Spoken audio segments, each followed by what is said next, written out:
Hello everyone, welcome to second classes. कैसे हैं आप सब? उम्मीद करता हूँ आप सब अच्छे होंगे और स्वस्थ होंगे।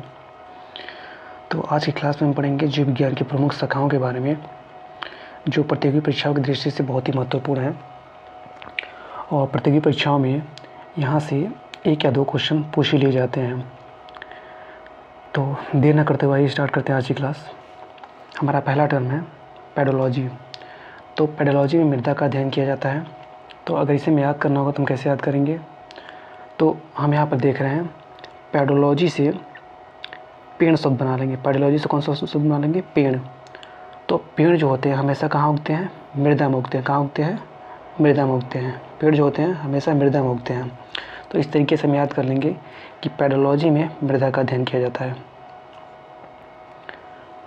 आगे बढ़ते हैं। दूसरा है जेरोंटोलॉजी। तो जेरोंटोलॉजी में मनुष्य के वृद्धावस्था का अध्ययन किया जाता है। जेरोंटोलॉजी शब्द जो है ग्रीक वर्ड जेरोन से बना हुआ है। किससे बना हुआ है? ग्रीक वर्ड जेरोन से बना हुआ है, जिसका अर्थ होता है बूढ़ा व्यक्ति, ओल्ड मैन। तो इस तरीके से हम याद करने की जेरोंटोलॉजी में मनुष्य के वृद्धावस्था का अध्ययन किया जाता है। अगला है मायोलॉजी। तो मायोलॉजी में मनुष्य की पेशियों का अध्ययन किया जाता है। तो इसे हमें याद करना होगा, हम कैसे याद करेंगे? तो मायोलॉजी शब्द उठाएंगे माय। क्या उठाएंगे? माय। और माय तो हम जब बात करते हैं और जब एक्सरसाइज वगैरह हम करते हैं तो क्या बोलते हैं? My muscles. क्या बोलते हैं हम? My muscles. तो मसल्स का मतलब होता है पेशियाँ, कि मायोलॉजी में मनुष्य की पेशियों का अध्ययन किया जाता है। अगला है मैमोलॉजी। मैमोलॉजी तो मैमोलॉजी में स्तनधारी जंतुओं का अध्ययन किया जाता है। तो ये नाम से ही स्पष्ट है, मैमल्स मतलब आपका होता है स्तनधारी। तो इसे हम बहुत आसानी से याद कर सकते हैं कि मैमोलॉजी में स्तनधारी जंतुओं का अध्ययन किया जाता है। अगला है पैरासिटोलॉजी। पैरासिटोलॉजी में परजीवी का अध्ययन किया जाता है। तो इसे हम कैसे याद करेंगे? तो हम देख रहे हैं पैरासिटोलॉजी में पैरा शब्द पकड़ेंगे। कौन सा शब्द पकड़ेंगे? पैरा। तो पैरा, और पैरा का मतलब होता है दिव्यांग या अपंग जो व्यक्ति होते हैं उनको पैरा बोलते हैं, और ये कुछ हद तक दूसरों पर निर्भर होते हैं। तो पैरा का मतलब भी दूसरों पर निर्भर रहने वाला होता है। और यहाँ परजीवी शब्द है, और परजीवी का मतलब भी होता है कि जो दूसरों पर निर्भर रहता है। तो इस तरीके से आप रिलेट कर सकते हैं कि पैरासिटोलॉजी में परजीवी का अध्ययन किया जाता है। अगला है एंथ्रोलॉजी। एंथ्रोलॉजी में फूलों का अध्ययन किया जाता है। तो इसे हम कैसे याद करेंगे? ये निकालते हैं इसकी।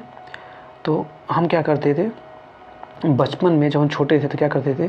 फूलों को तोड़ते थे और क्या करते थे? एक दूसरे के ऊपर थ्रो करते थे। क्या करते थे? थ्रो करते थे।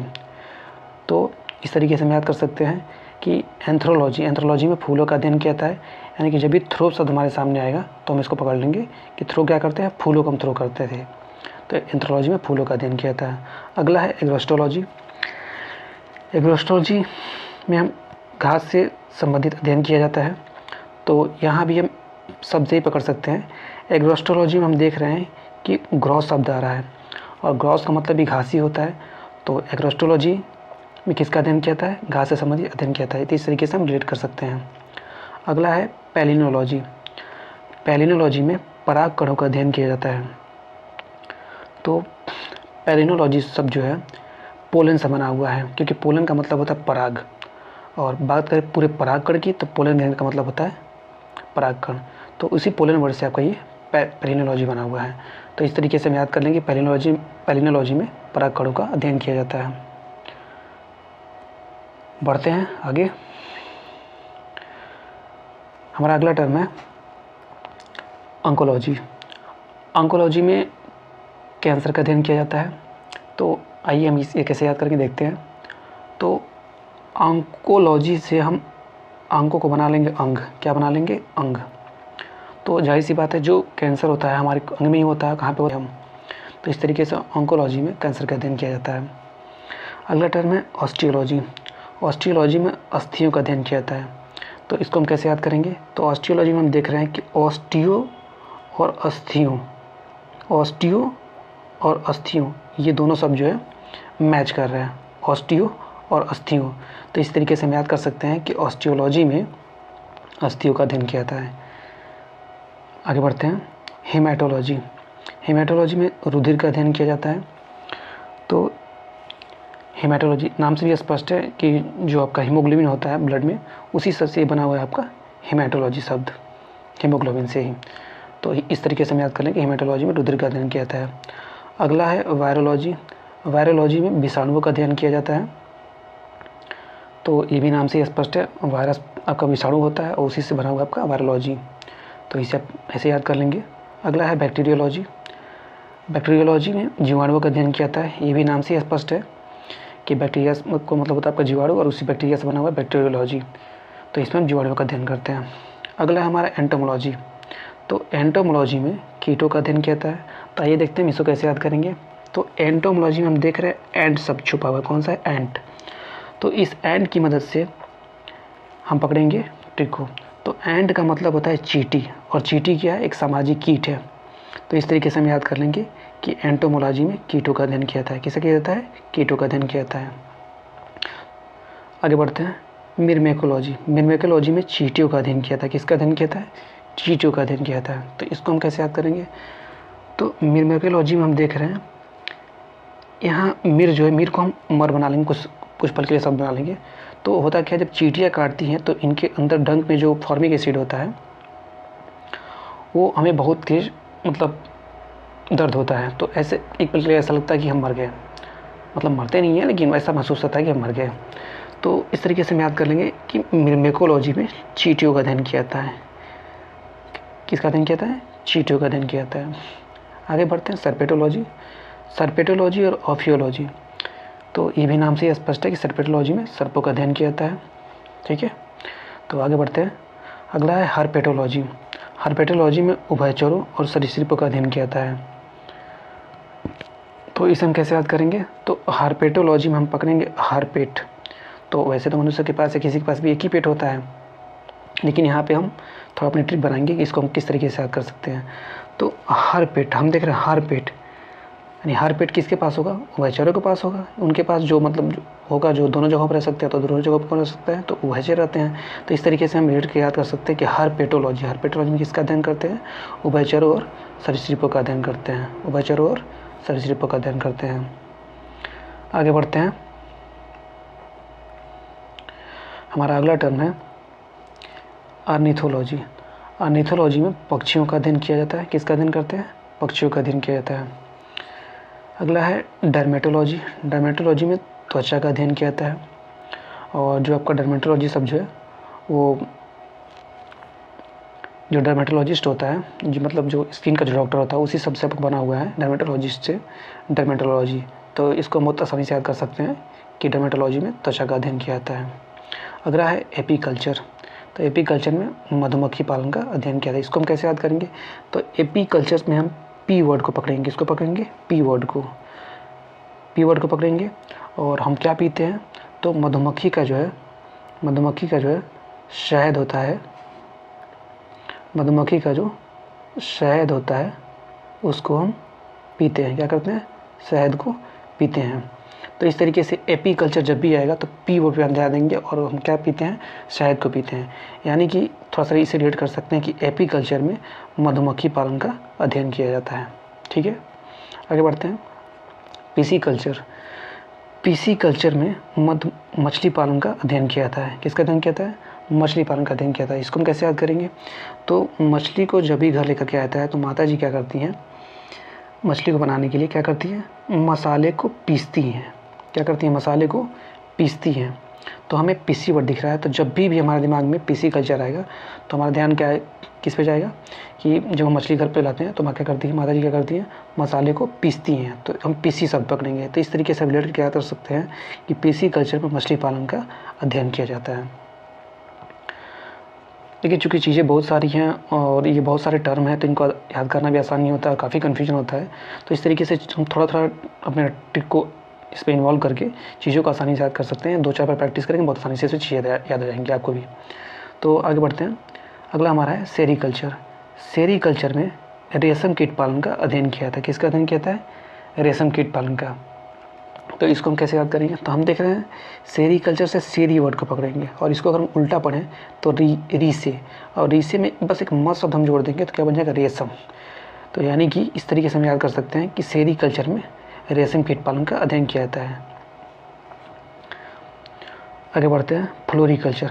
फ्लोरिकल्चर में फूलों की खेती की जाती है। तो याद करना बहुत आसान है, नाम से भी स्पष्ट है, फ्लावर का मतलब फूल होता है, और ये फ्लोरिकल्चर है भी, तो आसान है ये कि फ्लोरिकल्चर में फूलों की खेती की जाती है, इनका अध्ययन किया जाता है।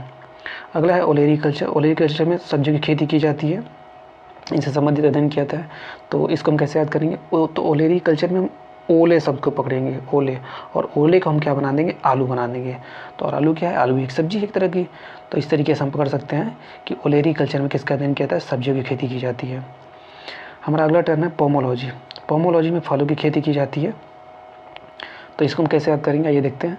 तो पोमो को हम कुछ शब्द के लिए बना देंगे मोमो। तो जिन्हें मोमो पसंद होता है उन्हें फल बिल्कुल पसंद नहीं होता है, एक पल के लिए हम ऐसा मान लेते हैं, जरूरी नहीं ऐसा होता है। तो जिन्हें मोमो पसंद हो उसे फल बिल्कुल उन्हें पसंद नहीं होता है। तो इस तरीके से हम याद कर सकते हैं कि पोमोलॉजी में फलों की खेती की जाती है। तो पोमो शब्द जब भी हमारे सामने आएगा तो हम मोमो को रिलेट कर देंगे, और जिन्हें मोमो पसंद होता है उन्हें फल बिल्कुल पसंद नहीं होता है। तो इस तरीके से हम याद कर सकते हैं आसानी से कि पोमोलॉजी में फलों की खेती की जाती है। अगला है एग्रोनॉमी। एग्रोनॉमी में फसलों की खेती की जाती है। किसी खेती की जाती है? फसलों की। तो इसको हम कैसे याद करेंगे? तो एग्रोनॉमी में हम ग्रो शब्द पकड़ेंगे, ग्रो। तो जब हम सीड्स को बो देते हैं तो उसके बाद क्या होता है? वो क्या होते हैं? धीरे धीरे ग्रो करना शुरू करते हैं। क्या करना शुरू करते हैं? धीरे धीरे ग्रो करना शुरू करते हैं। जब वो ग्रो करके बड़े होते हैं तो क्या होते हैं? वो फसल का रूप लेते हैं। तो इस तरीके से हम याद कर सकते हैं कि एग्रोनॉमी में जो है फसलों की खेती की जाती है। बढ़ते हैं आगे की तरफ। हमारा अगला टर्म है वर्मीकल्चर। तो वर्मीकल्चर में केंचुआ पालन का अध्ययन किया जाता है। तो ये भी नाम से स्पष्ट है, वर्मी का मतलब केंचुआ होता है। तो उसमें अब हम इसी तरीके से याद कर लें कि वर्मीकल्चर में केंचुआ पालन का अध्ययन किया जाता है। अगला है विटीकल्चर। विटीकल्चर में अंगूर उत्पादन का अध्ययन किया जाता है। अगला है हाइड्रोपोनिक्स, एरोपोनिक्स और एरोकल्चर।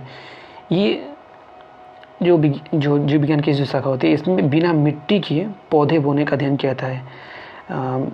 ये बहुत इंपॉर्टेंट है। इसमें खासकर जो हाइड्रोपोनिक्स है एग्जाम में बहुत ज़्यादा पूछा जाता है, तो इसे आप ध्यान रखेंगे कि हाइड्रोपोनिक्स हो गया, एरोपोनिक्स हो गया, एरोकल्चर हो गया, इसमें बिना मिट्टी के पौधे बोने का अध्ययन किया जाता है। अगला है माइकोलॉजी। माइकोलॉजी में जो है कॉको का अध्ययन किया जाता है। किसका अध्ययन किया जाता है? कॉको का अध्ययन किया जाता है। तो इसको हम कैसे याद करेंगे ये देखते हैं। तो माइकोलॉजी में हम माई शब्द पकड़ेंगे। कौन सा शब्द पकड़ेंगे? माई।